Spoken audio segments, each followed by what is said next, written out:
My own involvement, I think, came from questions that I had with my parents, who were very typical American Jews.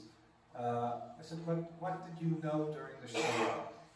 And they said, listen, we didn't know, and when we knew, we felt powerless.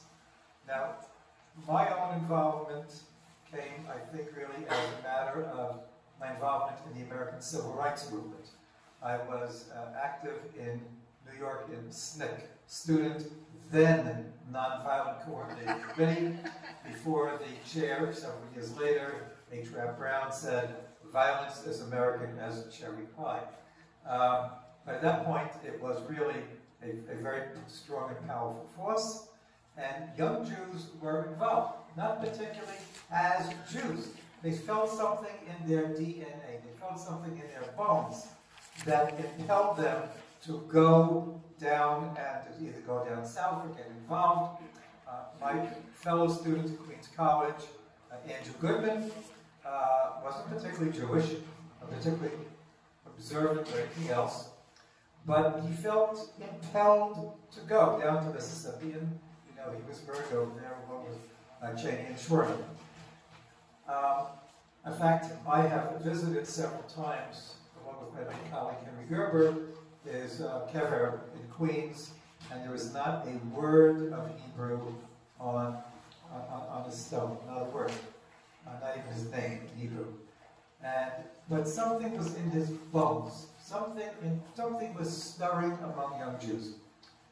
In 1964, I was a political science sophomore at Queens College, and I had read an article in Foreign Affairs magazine called The Status of Jews in the Soviet Union by a gentleman named Mr. Moshe Dekter, who was the editor of the New Leader, if I remember correctly, a leftist publication. Well, how did Moshe Dekter know this incredible information that nobody else seemed to know about Jews in the Soviet Union? We didn't know until later that Moshe Dekter had been recruited by Israel's secret Soviet Jewry office called Lishkat HaKesher, the Liaison Bureau, now called Nativ. During its heyday, those of us in the grassroots used to call Lishkat HaSheker, but that's a different story, we can ask about that later. And our eyes opened. Our eyes opened. Those of us who were interested in this, our eyes opened. Meanwhile, a gentleman named Yaakov Birnbaum had come over from England. Yaakov grew up as a child in Nazi Germany. His family was able to flee to England. Yaakov's father, a scholar, was, among his other things, was a censor during the Second World War, and would not be able to speak of all the things that he had to censor and this terrible news that was coming in from Europe. Yaakov's grandfather was the famous Natan Birnbaum, who coined the term Zionism, actually coined the term Zionism, before he became a member of Aguda. And then also that afterwards sort of subscribed to the Uganda plan. Okay, but Yaakov had this burning desire in him to save the remnants of Jews who were left in the former Soviet Union. He felt he couldn't do that well in Europe. It was very stultified. America was more open. He came to the United States. He rented an apartment near Yeshiva University. He actually stayed in an apartment of somebody else, the person who was a librarian at YU, and used to haunt the halls of the dormitories at YU, telling them, Soviet Jews, Soviet Jews, Soviet Jews. What do they know? Soviet Jews. This guy with a goatee and a funny accent, you know, was coming to talk about Soviet Jews. Okay, finally, towards the end of 1963, a group of survivors and other Zionist revisionists had a meeting, what to do to help Soviet Jews. Yaakov was there, a group of us came, I don't remember actually how I got there, a group of like-minded people came, and we met and we said, we have to do something on a student level.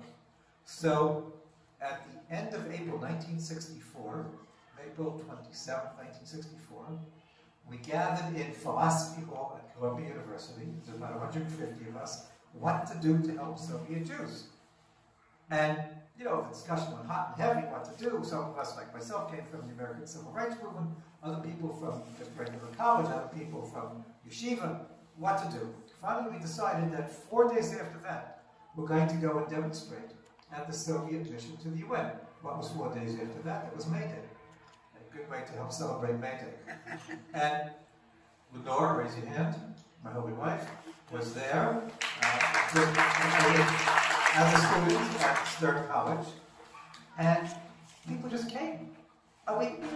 We expected a few people to come, but over 800, quote 1,000 from the press release, but over 800 students came out of the woodwork and demonstrated. And we said, Soviet Jews are being forced into silence, we're going to be silent. And we marched for 4 hours in silence. Let me tell you, that was the very last time we marched in silence. But where did they come from? So there was this aspect of Andrew Goodman in a different sense. There was something in the minds of these young Jews that made them feel, again, there was virtually no information. We knew there was months of Jews during Pesach. I don't know how many of them actually read Foreign Affairs magazine, I think. But somehow these young Jews were impelled to come out for their fellow Jews. We didn't know. If you ask them, they'd probably say, I can't give you a reason, but I felt I had to come. Okay, that's us in April 1964. Now the scene is going to shift over to Riga in 1964. So Yosef, the question is, okay, you were a university student, right? Were you working at that time also? You were also working. You did not grow up in a religious environment, sort of a Jewish environment. You had a cousin, Dr. Mendelevich. So, like, what impelled you to go over the line at that point? I mean, how did you just begin? You know, we use the expression "asher." It has to do with decision that we don't do ourselves. But specifically, you know, I have the whole story of my father being arrested and my mother that passed away. So I never had that negative approach to the Soviet power, but certainly it was inside me. The deep understanding that I don't belong, I am something different.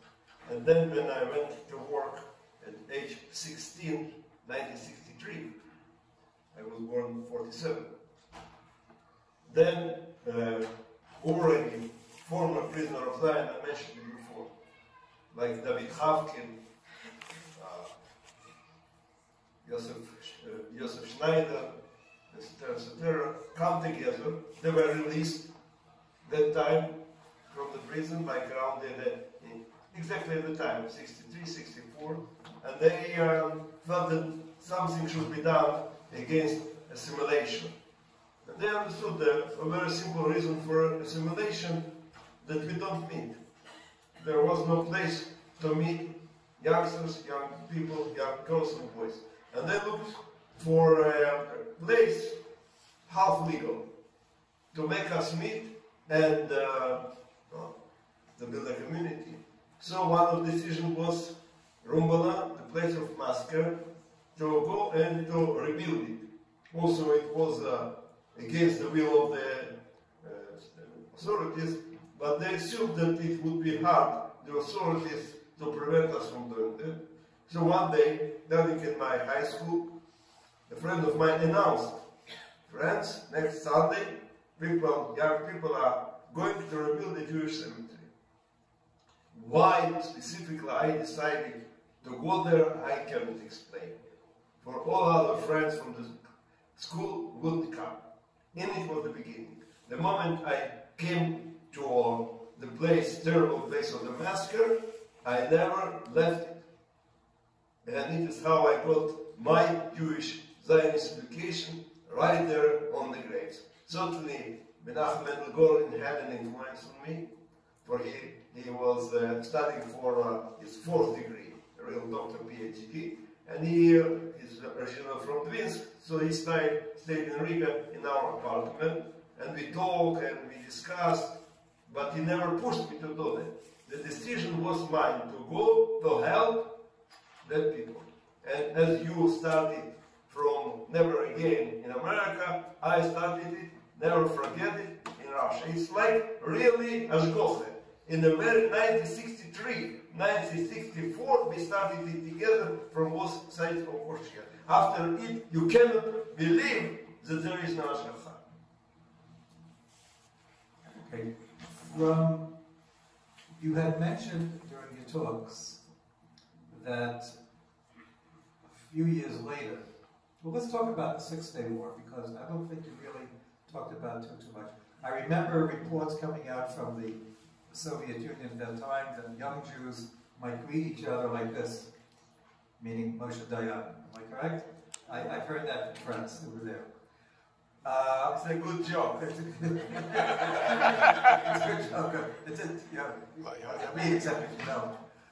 But I know for myself, and I guess for some of you as well, that it was a defining moment. I think, you know, it was electrifying.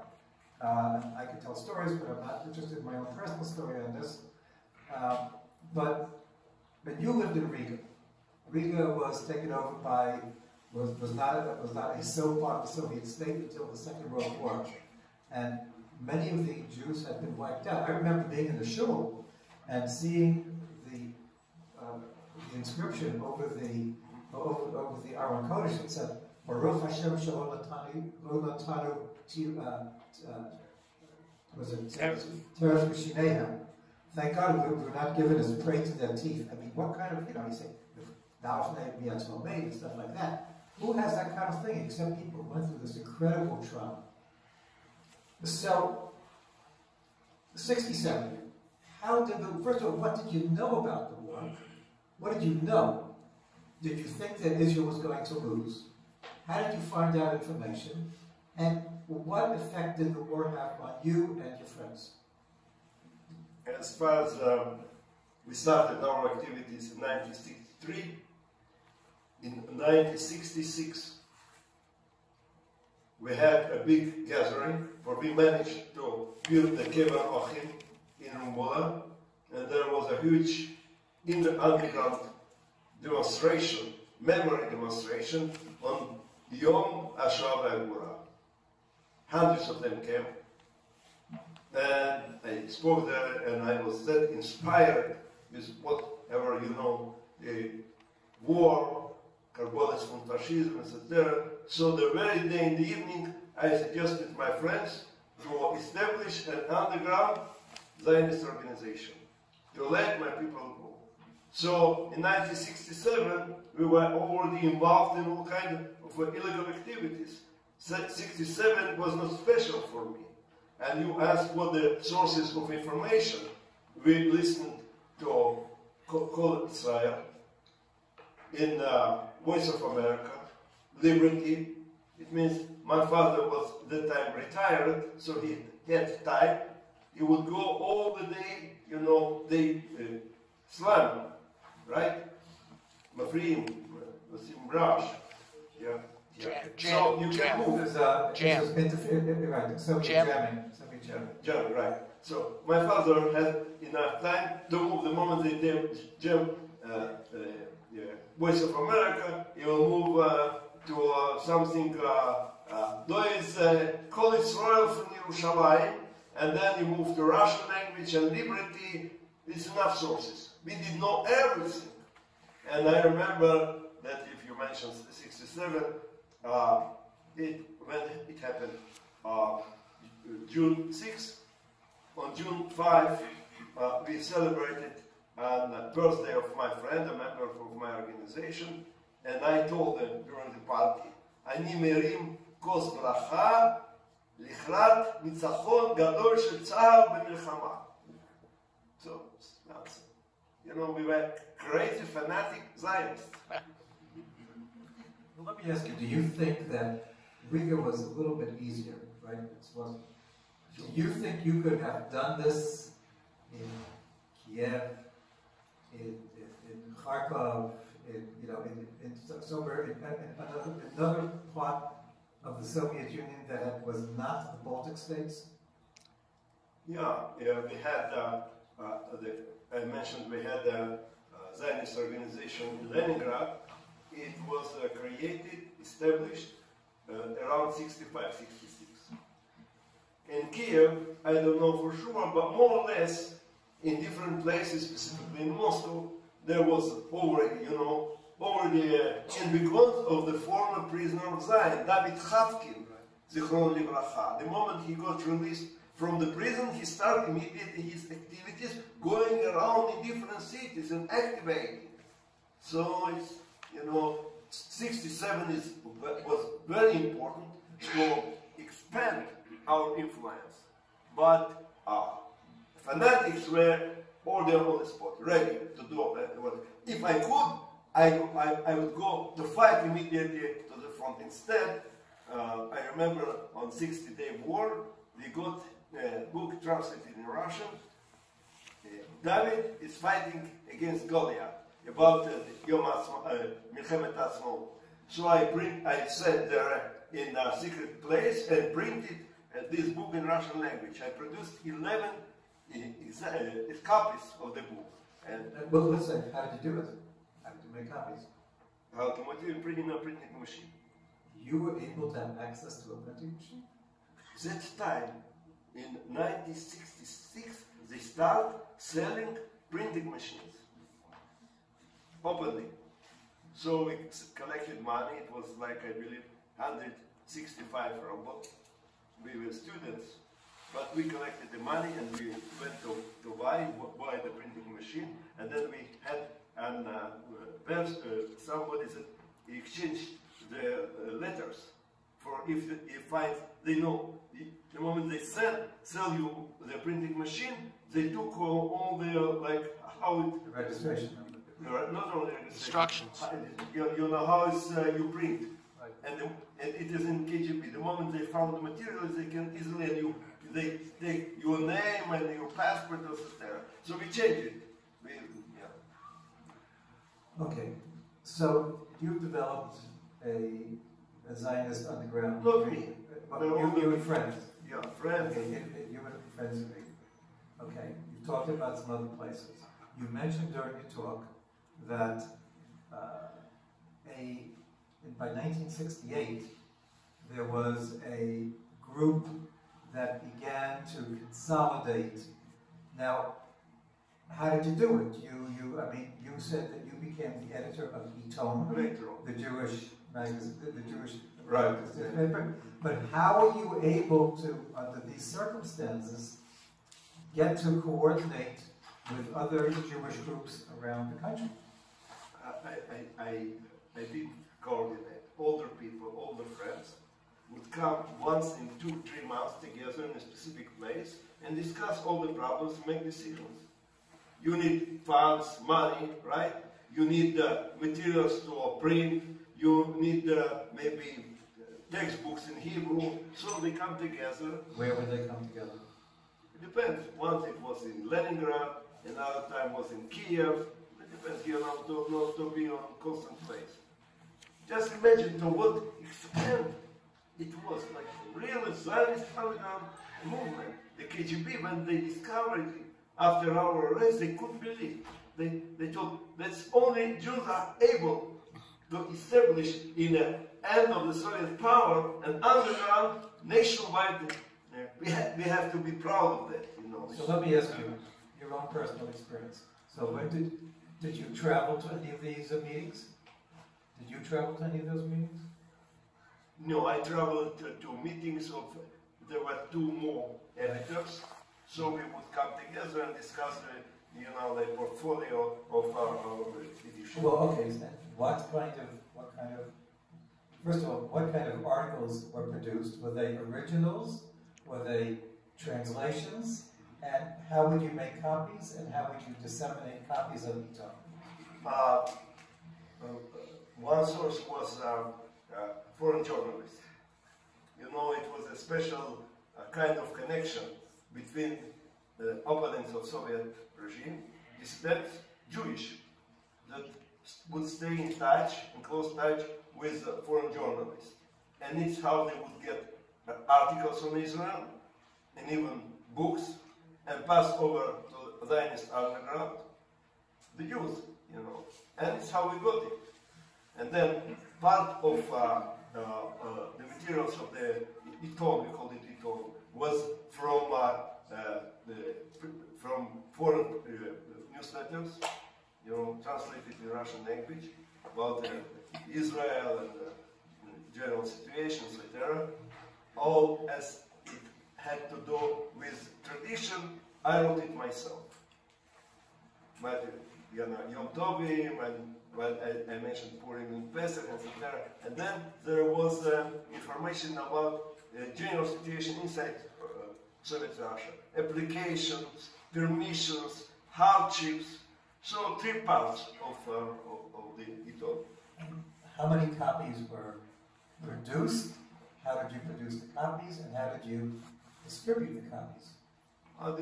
The easiest way was to distribute, for we had chapters, you know, and each chapter expected to ship them their part. Maybe they later on getting it would multiply again. For we did it, it's not in very, you know, my English is not enough good to explain the complex way of multiplying. So photograph, we would print on a printing machine the pages, and then photograph them, and then multiply it like in those times you would print pictures. No, we printed it. So we got every bulletin would have some, maybe up to 50 pages, and in all we could print some 100 copies. So distributing in different places. So did people make copies by photographing the pages and then developing the prints? Yeah. And then binding them together? Yeah. And well, let's say you got a copy, okay? Could you keep it? Could you just read it overnight? Did you have to pass it on to somebody else? And how would you know who to pass it on to? It was not my business. But I assume you know this kind of samizdat literature was on demand, on high demand. It's not that you would be afraid to keep it only that day. You had to read it one night, for there was a row of people that would like to read it. Did you, when you came, just the middle of this, when you came to Israel, did anybody come up to you and say, I read it to him? Yeah. Okay. So now... I even met somebody in San Francisco. Yeah, he told me, you remember I was your student in Ulpan and Riga. Wow. Ah. Okay. So now we're 68. Okay, now the beginnings of... Now we are... I'm 75. You are 70. No, he didn't know it. Thank you. Just made me blessed. Okay. 1968. Things are beginning to change. The Six-Day War certainly made more Soviet Jews braver to speak out. In 1968, Boris Kaczmarewski in Kiev is arrested. He makes this incredible speech in the court, and he says, if I'm arrested, okay, I will be sentenced to the Gulag, and even when I'm released, I would walk to Israel the whole way. I would go and get to Israel, even if it means walking the whole way on foot. And the story and his speech gets to the West, and it's sensational. By 1969, a group of Jews in Soviet Georgia, who was still, you know, starker Jews, writes a series of impassioned letters to Golda Meir with incredible emotion. But without mentioning their names. Right, without, okay. But later on they did mention their names. Later on we start writing, mentioning our names. On there, they serve us as like a symbol. We understood it should be done. And then start letters, 100, 150 signatures, open, you know, to UN, to Russian government, to American president, you know. It was a level of open, you know, a struggle that we would come up. Before that, we were afraid to do. Not that we're afraid, we were not aware that it's possible to do.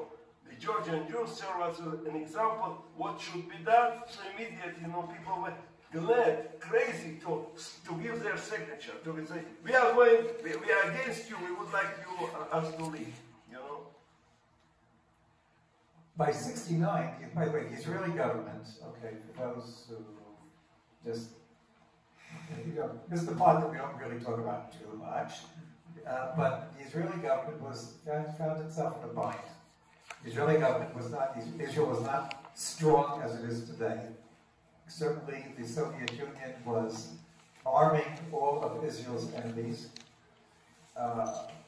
The Israeli government had a branch that worked operationally right under the Prime Minister's office, but was considered to be allegedly part of the Foreign Office, and it was called Lishkat HaKesher, the Liaison Bureau. It was a semi-secret, or they wanted to keep it completely secret, but they couldn't, office, made up mostly of guys who had been involved in Aliyah Ben, illegal immigration of Jews to Palestine, who knew how to operate clandestinely, quietly, with one person knowing only what he knew, only what he had to know, and a lot of those people becoming members of the Mossad. One of the people who we dealt with a lot was a person named Ravvin, who was a founder of Kibbutz Kfar Blum. Nehemiah was originally, you told me, from Estonia, and Nehemiah was part of the socialist mentality of the Israeli government. And they were used to just quiet, secret work, but not only that, but in the Israeli bureaucratic mentality, you do what we tell you to do, and we know better than you. And the Lishkat HaKesher, was pushing for quiet. Nehemiah himself had worked in the Israeli embassy in Moscow until he was thrown out for meeting Soviet Jews. Yeah. On the other hand, there was this tremendous push once the word of the Georgian families got word out. Golda Meir then, after originally telling a group of Jews from Latvia and other places, a year or two before, she said to them, when they said, speak out, she said, put 7 locks on your mouth. But Golda Meir, by 1969, read the appeal of these Georgian Jews in the Knesset, and again, it was a sensation. Well, he was compulsed. Okay, now I'm going to get to that a little bit later, because Kahana and others is an issue about us in the United States, but I want to get your sense of how you progressed.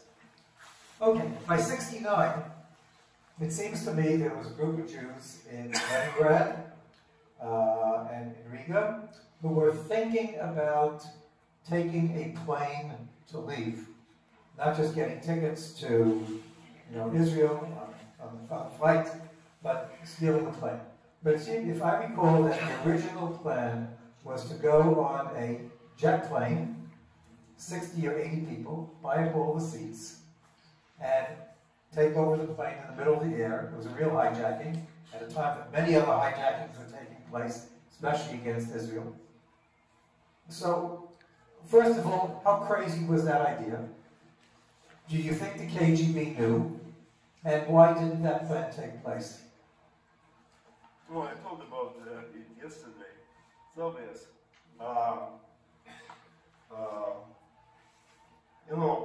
I would suggest you was in Auschwitz.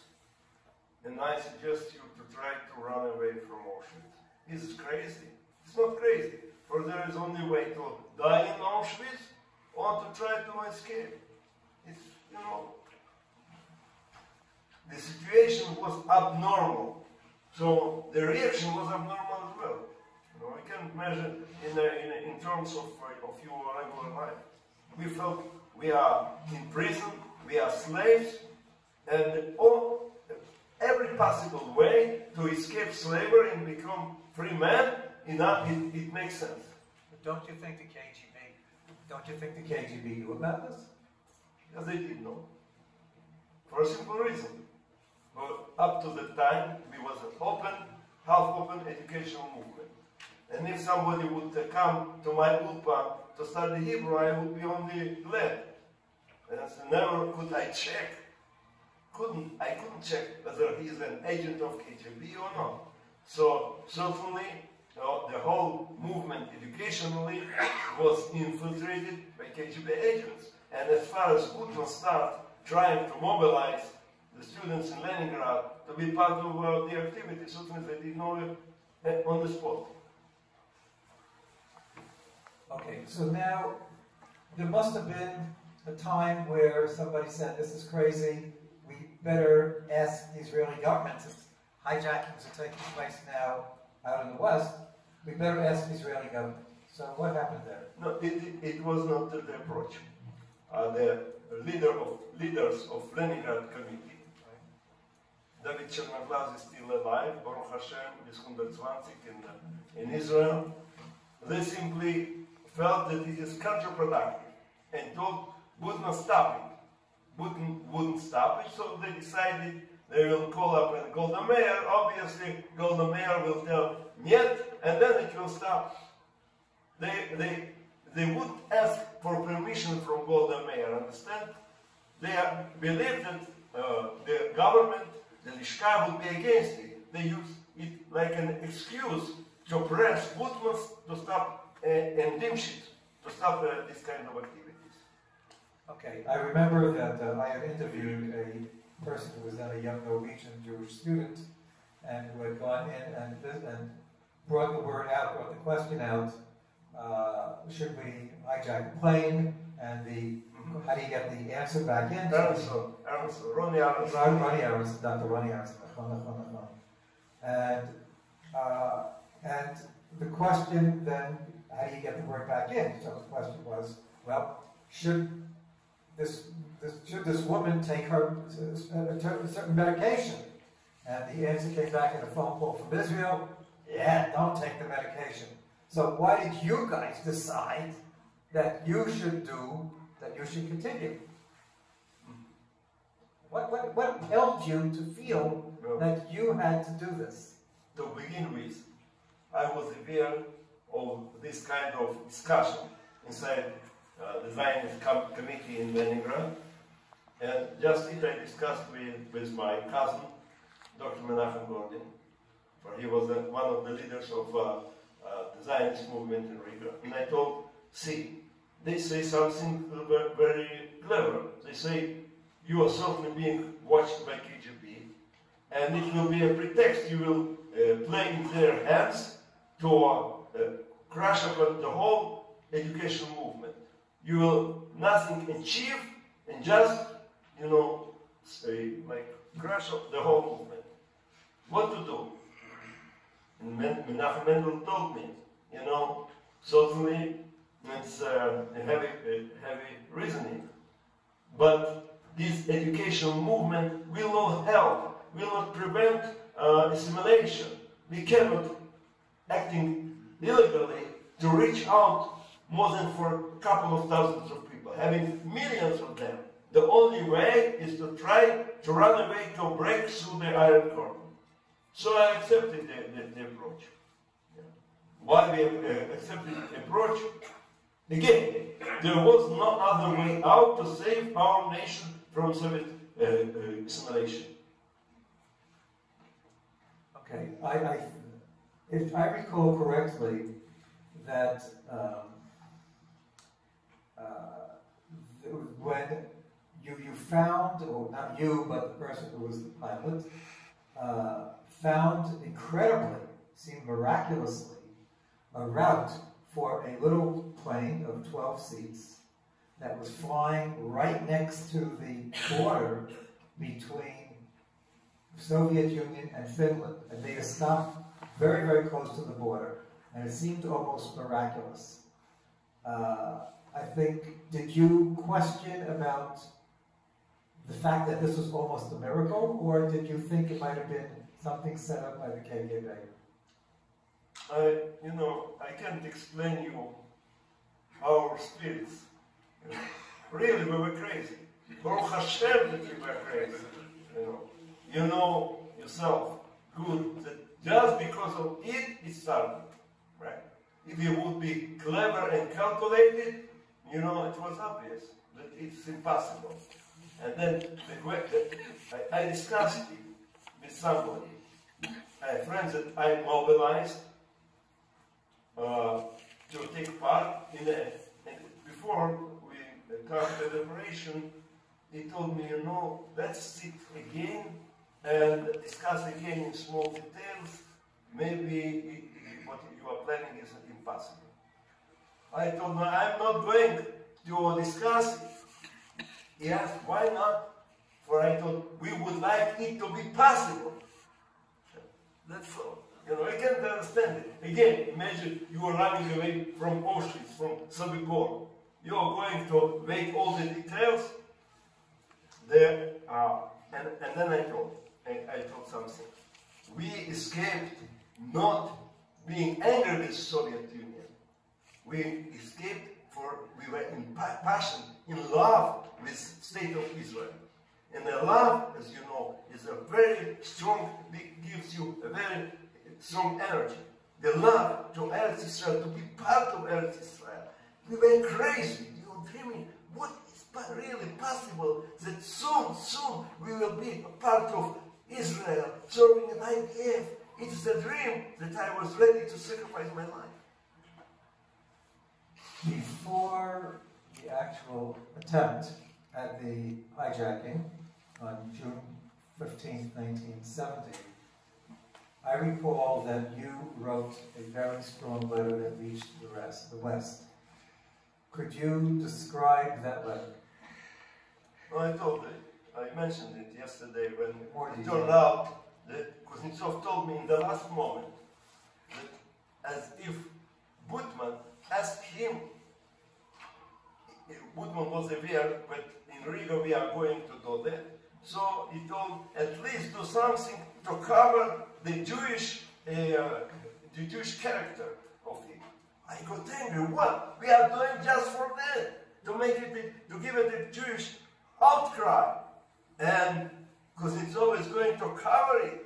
And he told, I invited to do that, I invited Fedorov and Mushenko just to cover that it is not a Jewish action. So I decided I will write a declaration that will make it clearly that the only reason we are doing it, that to open the gate for Amishon to go to the state of Israel. We would use the time Eretz Israel, state of Israel. So, and then I wrote it.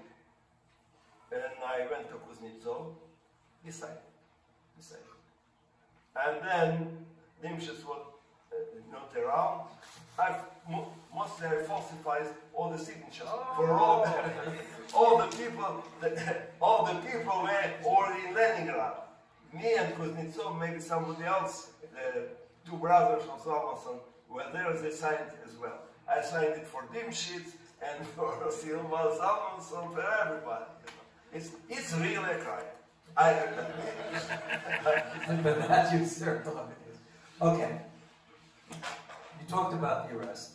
You talked about the fact that you were grabbed even before you got aboard the plane. To me, and I think to a lot of us, it was an issue of how you felt you developed as a Jew in the Gulag. You had some Jewish background. You certainly came from a Jewishly aware background.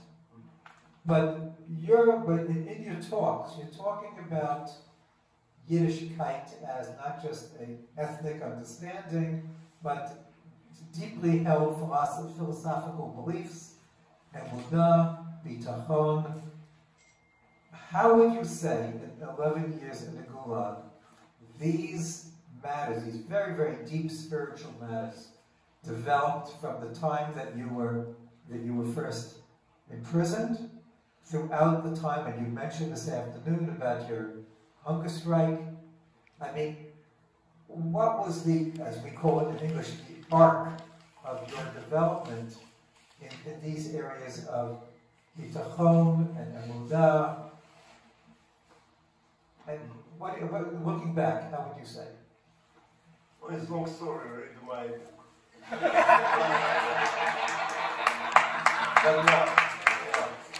But It's available after the talk. Okay. Wait a moment. But give us a short answer. Yeah. To get people interested. Anyway, yeah, you know how I started to be about tshuva. It happened like 1968. I was already involved in everything, and then I thought to myself, you know, I am teaching people to go to Israel. What's the meaning to go to Israel? Simply to change Latvia for Israel. It's obvious that it means to come back to our roots. And what are our roots? Avraham, Yitzchak, and Yaakov. So I decided, by decision, to become about tshuva without much emunah. But when I went to the prison, I'm sorry to say, the God, Ribbon Shalom, told me, be strong in your emunah, it will save you. And I followed his order. That's it. The rest you can read in the book. Okay. You know, by the way, I was examined at a psychiatrical institution twice, Right. and they found me sane. Right. As part of the pre-trial situation. Let me just ask one question about the trials, and a question about the trials, then we're going to move on to something from the outside.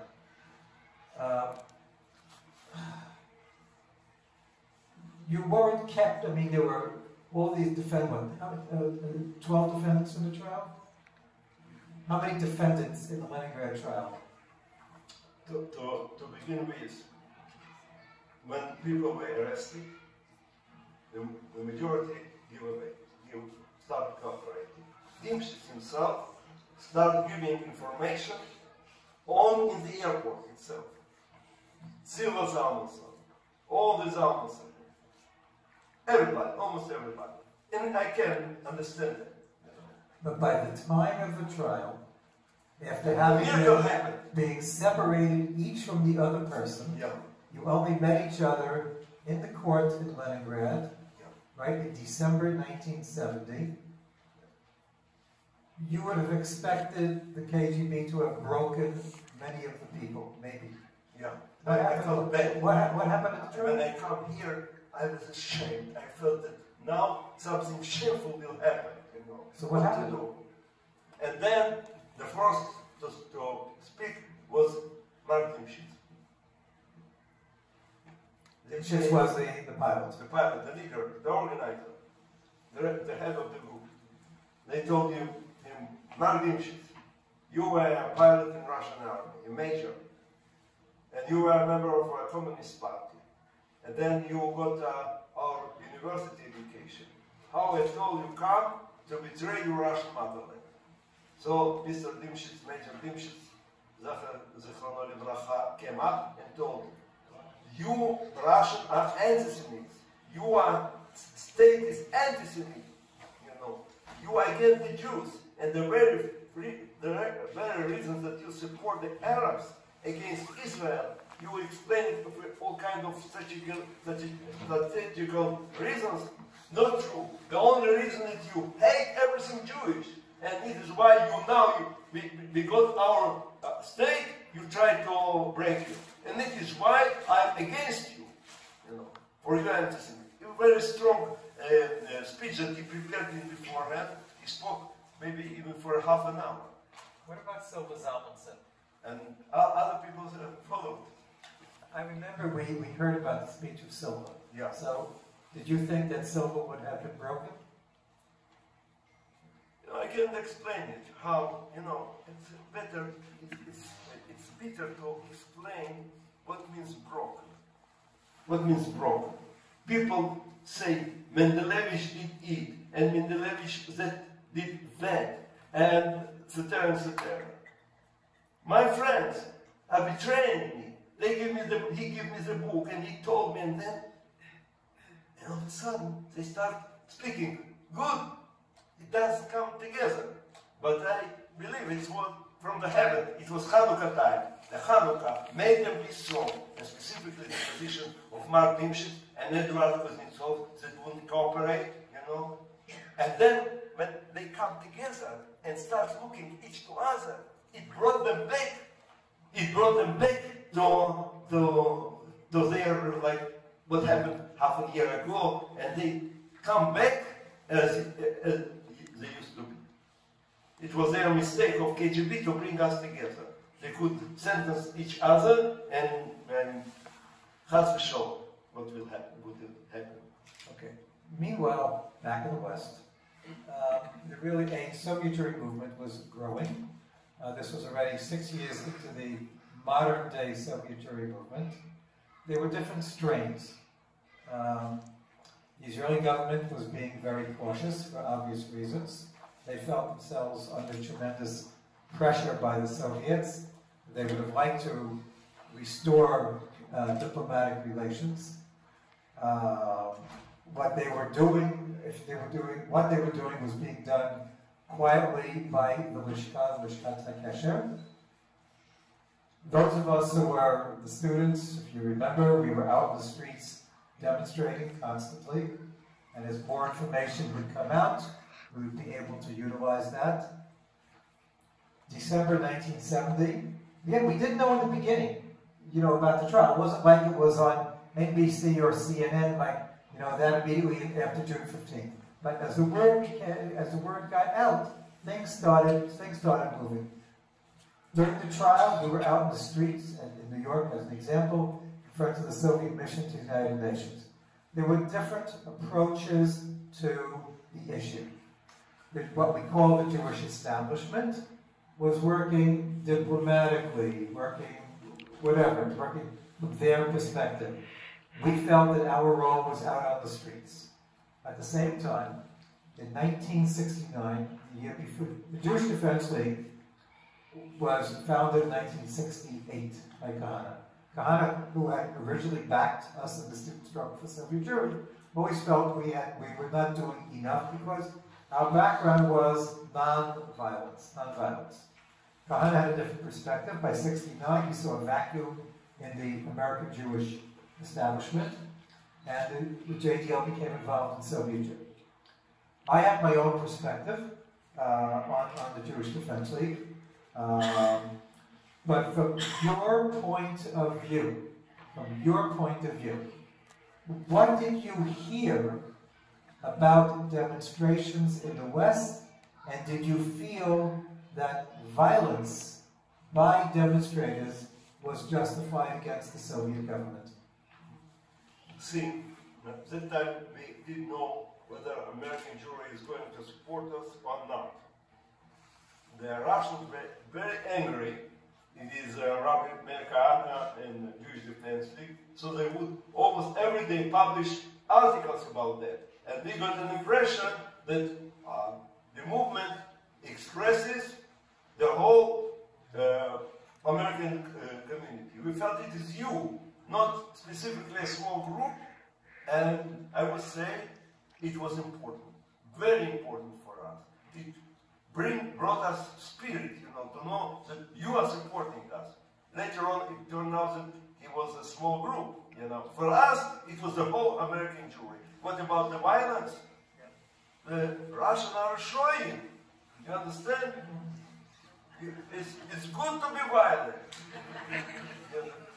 You know, we couldn't be violent. So we were glad that someone in America is doing our job. I'll just tell you a little story. A guy whom I know who went to Hunter College, which was right next to the Soviet mission to the UN, was visiting refuseniks in Moscow. And they said, well, tell us about yourself. So he showed them his identification card from Hunter College. And some of the younger Jews in that particular group started embracing him. They said, why are you embracing me? He said, well, you must have been the guy who shot from Hunter College into the Soviet mission. Okay. Again, our perspective was different. Again, we came from a different point of view. When you came to Israel, you mentioned the incredible welcome you had in Israel. when you came, I remember you said, I remember when you came to Israel, you said you wanted to walk all the way from the airport to Jerusalem. Am I correct? No. You didn't say that. I was wrong. I was misinformed. We were permitted to send a letter once in 2 months. No, this was not that. When you arrived in Israel. Yes. So I mentioned to my sister in one letter that my dream is to come silently to Israel, that nobody would know that I am coming, and walk by foot, and then knock at the door and say, Shalom, I am here. That's all. Somebody understood it wrongly and decided that I'm going to make a demonstration. When I came directly from my cell, the day I was in a cell, in the evening I was already in Israel. I was altogether exhausted and overwhelmed. I was, what you would like to have? Nothing. Just let me be alone. That's all. Understand? I was like a soldier that come back from battles. What he's looking for? Just to sleep. Okay, in Israel, how did Jews coming out from the former Soviet Union develop pressure on the Israeli government to do more and develop pressure on Western Jews to do more? How did you organize yourself? It happened, when I quiet, when I come from the prison, I felt we did it. I felt we did it.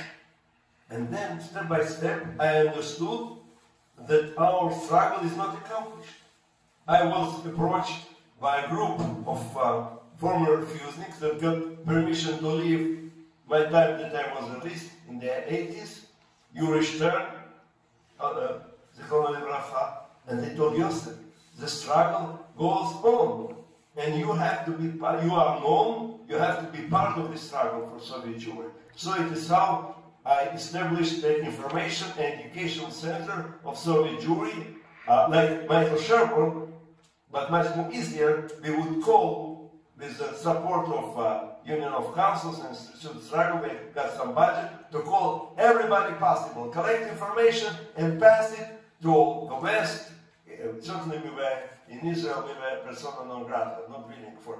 In the Lebanon would like us just to sit quiet and not to disturb and the big Israeli policies there. They know better.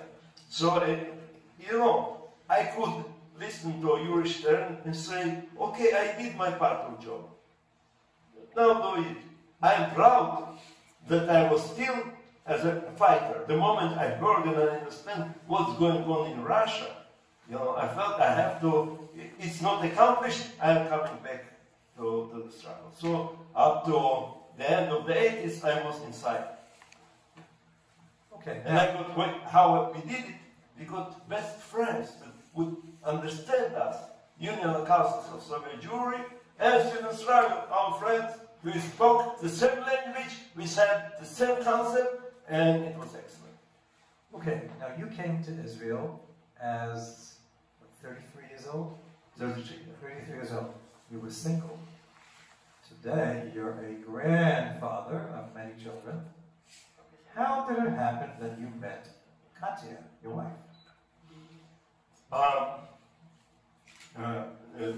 Normally, I arrived at Olmshut, where my sister Rivka was. And then a certain rabbi from a young rabbi, student of Rabbi Tzvi Yehuda Cook, invited me to stay in Kriyat Moshe and to start learning in Machon Mir, in Mekaz Arav. And it turned out that next, close to my house, there is a so-called group, Shomer Achi Anochi, that was established on order by Rav Tzvi Yehuda Cook to fight for Soviet Jewry. And the moment I come here, they start sending me materials on the Soviet Jewry for Israelis would write letters for me to this office. They were girls. I'm sorry to say, young, pretty girls. Imagine an old man out from prison, dry, you know. And all of a sudden, there was a beautiful girl. They knocked at the door and brought me a letter. Letters, a whole bunch of letters. But what could I do? What could I do? No, so we married, and I think in 3 months. I'm a hijacker, I'm doing everything. I decided, she told I have to think about that. I said, what think about? I decided. Yeah. Okay. What I think we need to do now is turn to a question that I think is on a lot of people's minds. We apologize for taking your time. I at least apologize. I'm not apologizing. As I know we're all interested. And every time I speak to Yosef, and I've seen him many times, I always learn something new. Okay. Ukraine is on our minds. You know, I'm sorry. It gives us possibility to continue this 120. Okay. Ukraine is on our minds. It really is. And we, I think, that before I begin asking Yosef his opinion, have to understand that we all come from different perspectives. I was explaining to Yosef today, he said he understands this, Katya. Look, we come from generations where at the back of our minds, we still have this little voice saying that enough wasn't done during the Shoah. Okay, the Soviet Jewry movement was to some extent a corrective to that. I asked my parents when I was a kid, did you know about the Shoah? I think they may have mentioned this. They said we didn't know when we knew, it was, we felt powerless. Okay, the Soviet Jewry movement to some extent was a corrective. That's how I think a lot of us feel. Now, how one accomplishes dealing with the situation in Ukraine is certainly something that different people have different answers to. But I think many of us here come from an American perspective with certain points of view. Yosef has a different perspective. And I think when you hear it, whether you agree or not, you should respect what Yosef has to say, because it should not diminish anything else. We simply understand we come from different points of view. Okay, so Yosef, what is your take on the situation in Ukraine? I think that we have to save Ukrainian Jews out from Ukraine. What I would do to save them? Collect money and send smart boys from America or maybe from Israel to go there, to bribe, to cheat, to falsify documents and got them out from Ukraine. To where? To Hungary, to America, that meant to save them out from Ukraine. To Ravvin. Doesn't matter. It depends on them, just to bring them over the border, to make them safe. But it's the only way to save them, not to bomb. That some people think, America should bomb Ukraine. It's not our business. It's not our business. Our business save Am Yisrael. Send smart boys, maybe from Israeli intelligence. You remember how it was during the Holocaust. Smart men could help. Raoul Wallenberg, we need somebody, Raoul Wallenberg, something like that. Simply to make an operation, to get them out. That's all. Not being involved in, the goyim slogans. So what's our problem? What about those Jews who would like to stay? I honor them, Okay. But if we speak in terms of saving, who is ready and willing to be saved, we have to save. Okay. Let's leave that as such, because I think there may be a lot of people, or some people, or hopefully few people will be paid to ask questions. Okay. I think it's a good time now to ask Yosef's questions, and then we'll move into the book signing, in a little while. So, okay, let me raise your hand high. Yes. This is a timeline question. This is a timeline question. You mentioned earlier today.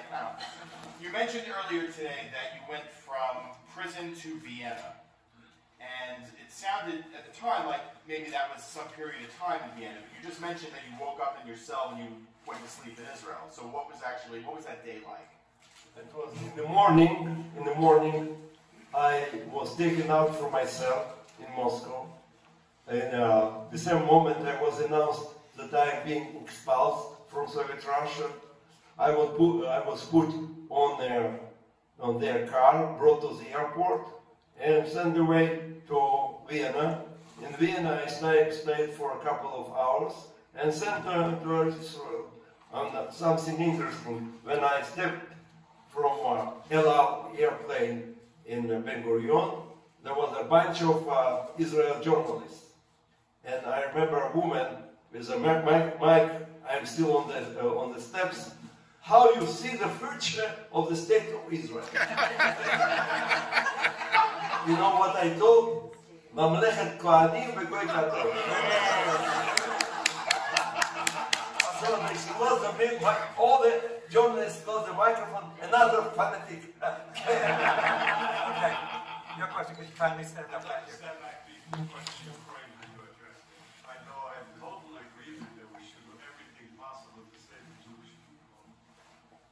We went through the process, the Holocaust in Russia, we sort of have to reach some point where we learn what does saving mean. Shouldn't we save? Yes, we're going to save, but your next step has to somehow be Israel. But it depends on, we are open, liberal people, Our Zionism is not compulsory, Somebody would I'm out. I'm a Zionist. I want everybody to come to Israel. When I was released and came to America, I met a lot of Jews, as we call Noshrim. I was angry with them. How? You betrayed us. We made the effort. We sat in the prison to bring you to Israel, and you betrayed us, and you come to America. What a shame. But now, I'm developing. I became a real Zionist. I'm glad with every Jew that managed to escape Russia. And when he is well arranged, I noticed that some of them, even in a percentage higher than in Israel, became observant Jews. So it's okay, I feel bad about that, But as I don't see any difference between you, American Jews, and Russian Jews. If you sit in America, why they shouldn't come to America? You move, all of you, go to Israel, then we shall have, Okay. Any questions from this side? Yes, stand up, kindly. No, stand up. You can see.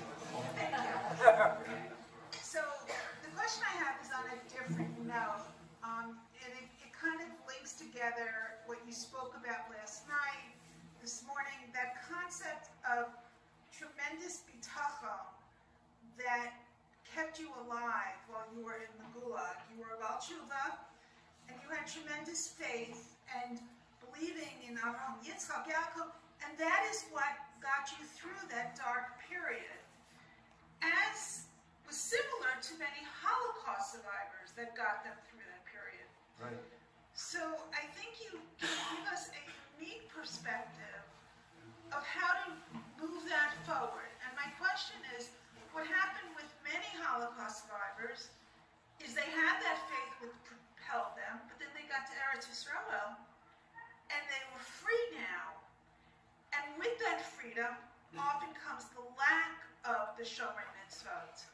We're seeing that, when we spoke last night, I mentioned that my concern, I deal with a lot of the next generation, and I see that the more easy life is, how do we instill that bitachon in the next generation?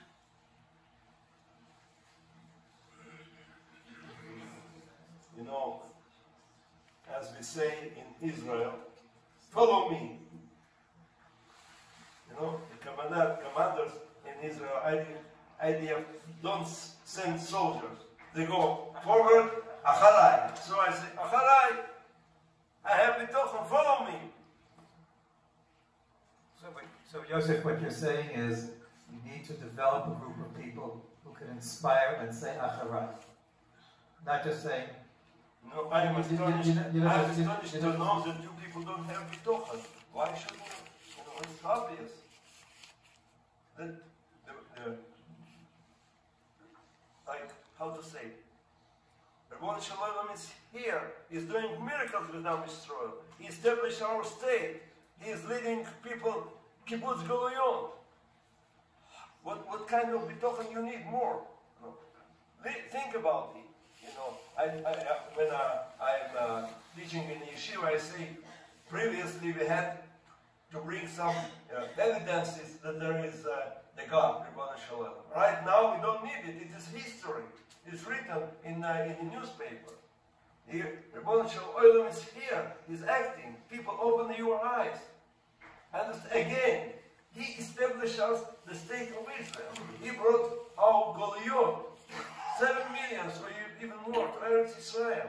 We won all the battles. What else you need?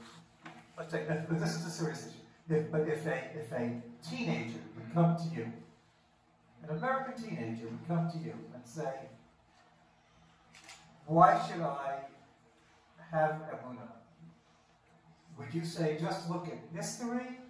What would you say to them? What would you say to them? This is something that we all grapple with. Really, really serious matter. Okay? So, what you say, Acharai, to some extent, you say, look at my own history, and look what I went through, and look at the choices I had to make, and this is the choice I had to make. Okay, and here's where I am now. But what other advice could you give to, I think, a lot of us who in one way or another deal with young men and women, not just kids, not just teenagers, young adults as well, who are really grappling with this issue of emunah bitachon? What advice do you have? First of all, I am a prisoner of Zion, not a prophet. I am not a Mashiach. I am not a Mashiach. I would like to, but so far I'm not a Mashiach. And you know, Pirkei always says, what is special with a wise man, Chacham, he answers according to the questions, and if he doesn't know, he admits, I don't know. I am a wise man. Okay. Let's move on. Yes, your question.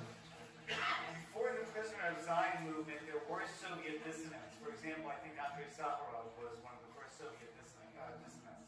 Can you talk about did that movement inspire the prisoner of Zion movement, or was the prisoner of Zion organic? It came from itself as opposed to seeing what was going on in the outside non-Jewish world in the Soviet Union. The prisoner of Zion movement started in 1917. I told you yesterday, you know, I'm not the first one. And Sharansky is not the first one. He's the last one. Understand? We had this movement of prisoner of Zion, people that fought for Eretz Israel since the revolution. Where people were arrested, killed, and continued. It's unbelievable strength, you know. So I was a student of a previous generation of prisoners of Zion. When I met Sharansky in prison, I was already 7 years in prison. He was sentenced and arrested, brought to the St. Vladimir prison. We communicated through the canalization. How you call it? The toilet. The toilet. So the first question I asked him, how you joined our movement? And he answered me, because of you, Yosef. For when I heard that you people were arrested in the airport trying to open the gates, it challenged me. For I was very sympathetic with Israel, whatever, but I was involved in doing my doctorate. And the moment I heard that you are fighting, I felt I have to fight as well. So it's like generation after generation. Understand? Sakharov and our decision, the previous wave of prisoners of Zion taught us never got involved in Russian business. No democratic nothing, from their experience. That's why we try to keep outside. We were sympathetic, we were against the Soviet regime, but it was obvious and clear for us, we are fighting for freedom for Israel, not for freedom of Soviet Union. And we felt that achieving of freedom for Israel, we shall help others. But our agenda is only one. And it was only possible through approach that I'm thankful to previous generation of prisoners of Zion that taught me and I accepted altogether. Okay, let's start again from this side. Any questions from this side? Okay. No question. Any questions from the middle? Okay, let's go back. The last one. Okay, the last one? Very good. Okay, excellent. You had a question? You just have me stand up so we can hear you? Thank you. When I listen to your story, it's just quite amazing, the sequence of events. And I just wonder, like, what you think actually happened. Like, why did Russia all of a sudden let you out? I mean, it seemed like they were such... Not suddenly, because of Glenn Richter, Avi Weiss, Yaakov Mendelevich, you people that you demonstrated. So you feel that they felt the pressure and therefore... The demonstration, like Yaakov Mendelevich, Zachar Tzadikim Lebracha, told me, it should be built step by step. You start from the streets, now it goes to Jewish organization, from Jewish organization to the establishment, and from the establishment to Congress, Senate, and White House. And it's how it works. Started from protests, but it's not enough. Violence, not enough. You have to move and build it as a move. And it's a miracle that exactly how Yaakov Mendelevich predicted it happened, until it came to the establishment. And establishment from the beginning tried to, how to say, to dodge. They important for them. Finally, they were compelled to do it. And they did it better than we could. For they had to speak with presidents, the senators, and it is how it works. It's a miracle, that step by step it got up to the Senate, up to the White House. Ronald Reagan mentioned in his diary that when meeting Josef Mendelevich, I decided I will do whatever possible to help Soviet Jews out from Soviet Russia. And there's a great photo of you, Yosef, and Avital Sharansky standing with President Reagan and Vice President Bush in the White House office. But I was invited to the White House because of National Conference for Soviet Jewry, an established organization, not your organization. That's correct. No, that's correct. And Avital asked to be part of it. We provided the people power that gave the credibility for the establishment organizations. Okay, let's stop here, not because there's no more to say, but because time is moving. Until next time. Okay, Yosef is ready to sign books. Books at this point are